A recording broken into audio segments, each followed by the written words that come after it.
사랑과 평화다 제1권 제4장 헬기 상공 훈련에서 구사일생으로 살아난 기적. 인간은 알지 못해 싸우고 걱정 근심을 하며 살아간다. 인간이 환경과 어떤 입장과 처지를 벗어나지 않으면 삶의 수레바퀴를 벗어날 수 없다 하겠다. 무지한 인간은 의미도 없이 살아가고 의미도 없이 싸우고 있다. 월남과 월맹은 지역적으로 봐도 한 이웃이고 혈통적으로 봐도 한 핏줄들이며 언어 풍속적으로 봐도 한 집안 형제들이나 다름없는 사람들이었다. 그런데 서로 싸우니 더 멀어지고 사상, 이념, 풍토가 달라지며 결국 온 세계가 쫓아와 뜯어 말려야 될 큰 싸움이 되고 말았다. 얼굴도 한번 보지 못한 자들을 원수시하고 사전에 그 어떤 일로 말다툼 한번 하지 않았던 자들과 말 한마디 해보지도 않고 무조건 보이기만 하면 총으로 쏴 죽이는 전쟁을 한다는 것은 참으로 어이가 없고 황당무계한 일이었다. 단지 아군이 아닌 적군이라는 이유로 쏴 죽이라고 하니 내 생명의 위험과 죽음을 무릅쓰고 싸울 수밖에 없었다. 나는 왜 이렇게 적과 싸워야 하나 생각하지 않을 수 없었다. 베트남을 책임진 미국은 월맹군과 싸워야 될 이유가 있어 싸운다 하지만 전쟁에 참여한 우리는 실상 월맹의 젊은이들과 싸워야 될 특별한 이유는 없었다. 다만 싸움을 뜯어 말리고 양민들을 돕고 위로하며 알지 못하는 것을 가르쳐주고 자유수호군으로서 우리의 임무를 수행하며 평화로운 싸움을 할 뿐이었다. 아무튼 전쟁은 복잡하고 골치가 아픈 일이며 창피한 일이다. 서로 미워하고 싸우면 개인도 끝이 없고 민족끼리도 끝이 없다. 결국 모두 손해다. 오직 전지전능하신 자만이 이 싸움을 제재시킬 수 있다. 이제 온 세상은 이념도 달라지고 삶도 달라져 서로 무역, 예술, 관광으로 교류하며 삶이 뒤섞여 서로 사랑하며 가정도 이뤄가면서 살아간다. 참으로 꿈 같은 평화의 이상세계가 되었다.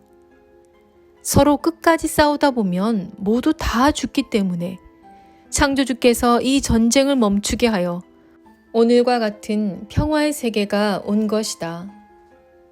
이제는 누구 때문에 싸우게 되고 누구 때문에 피를 흘리게 되었다고 원망하지도 말고 미워하지도 말고 전쟁의 쓰린 날들을 잊어버리고 사랑하며 평화롭게 사는 것이 모든 사람들이 할 도리인 것 같다. 현실 속의 화목과 평화만이 이상세계를 가져올 것이다. 반세기 전에 백마 구사단 28년대 도깨비 부대가 주둔했었던 베트남 뚜이호아는 이제 옛날을 생각할 수 없게 열대의 풍치를 드러내는 아름다운 도시가 되어 있음을 볼 수 있다. 서로 싸웠던 나라들과 그때 전쟁에 참여했던 사람들까지 베트남 관광을 하면서 바나나 등 열대 음식을 먹고 옛날을 회상하며 평화의 너털웃음을 짓는 꿈같은 장소가 되었다. 뚜이호아시의 프롱마을에 주둔하고 있었을 때 시레이션 박스로 만든 분대 막사 안에서 혹여 전쟁하다가 죽어 시체를 못 찾으면 고국에 재라도 붙이려고 각자의 손톱, 발톱, 머리카락을 잘라 흰 봉투에 담던 날. 우리의 앞날이 과연 어떻게 될까 정말 초조하고 불안했었다. 하지만 같이 근무했던 분대 전우들은 그 후 수없는 수색작전, 매복작전과 큰 전투를 치르고도 구사일생으로 모두 죽음의 계곡을 건너 하늘의 생명보호를 받고 결국 살아왔다. 이렇게 죽지 않고 살 것을 미리 알았더라면 누구든지 아무 걱정 근심 없이 지냈으련만. 그것을 알지 못했으니 전쟁터에 가기 전에는 반 이상, 거의 70%는 죽는 줄로 생각하고 괜히 죽음에 대한 공포와 끝없는 걱정 근심을 하며 살았던 것이다. 인간이 앞날을 놓고 불안해하고 걱정 근심을 하며 살 필요가 없다. 그렇게 되면 될 것도 더 안 되고 불안하여 골치만 아프고 위축되어 병까지 얻게 된다. 앞날에 죽음이 닥쳐와도 하나님만 의지하고 낙심치 않고 감사하며 기쁘게 사는 것이 인생에 있어 최고 유익한 삶이다. 고로 인간들이 앞날을 모르고 사는 것이 신의 뜻인 것 같다. 그러나 자기를 사랑하는 자에게는 은밀하게 앞날을 깨우쳐 주기도 하신다. 전능자 하나님을 믿고 사랑하는 자에게는 믿어준 만큼 필요 없는 걱정을 안 하게 해주신다.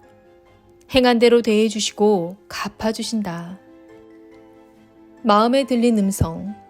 내가 정령 죽지 않고 살아가리라. 처음 베트남에 도착하여 나트랑 지역에서 한 달쯤 되었을 때다. 전우들은 모두 이때부터 시레이션 속에서 나오는 커피들을 한 봉 한 봉 모으며 집에 갈 때 가지고 간다고 준비했다.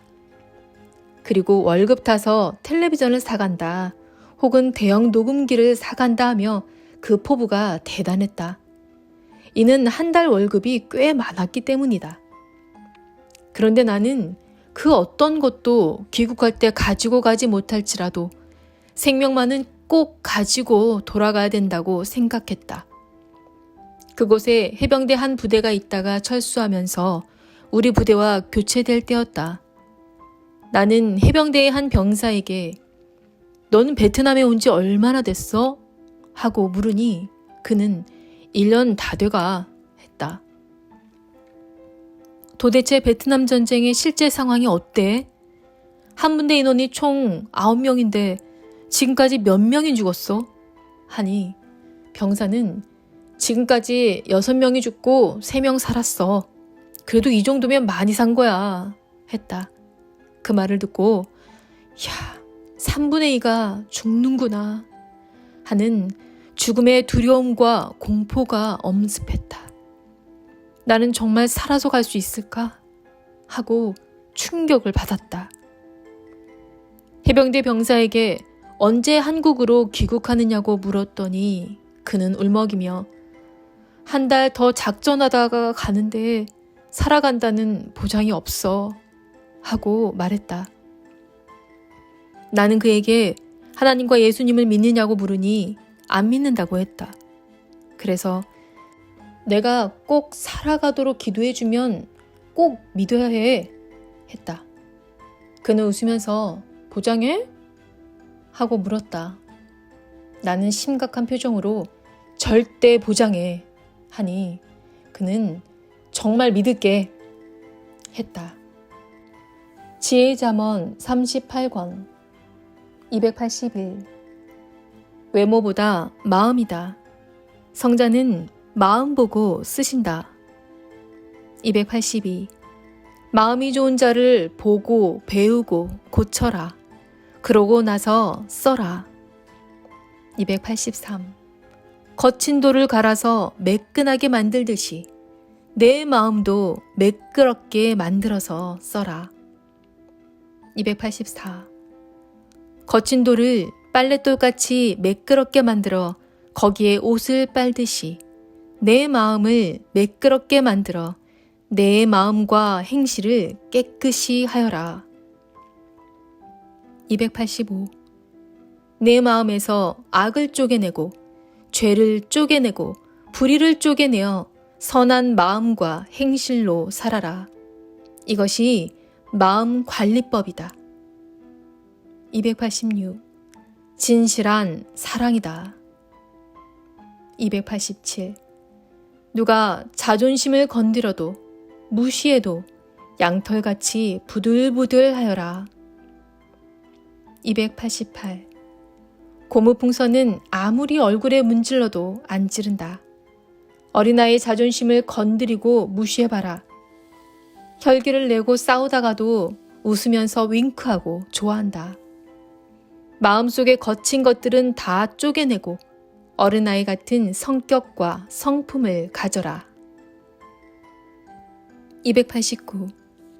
마음은 사람끼리 다투거나 싸우지 않고 편하게 살기 위해서도 고치지만 근본은 천국에 가기 위해서 고치는 것이다. 290. 천국에는 악이 모래알 만큼도 없다. 고로 악의 성격을 가지고 있으면 아예 천국에 못 간다.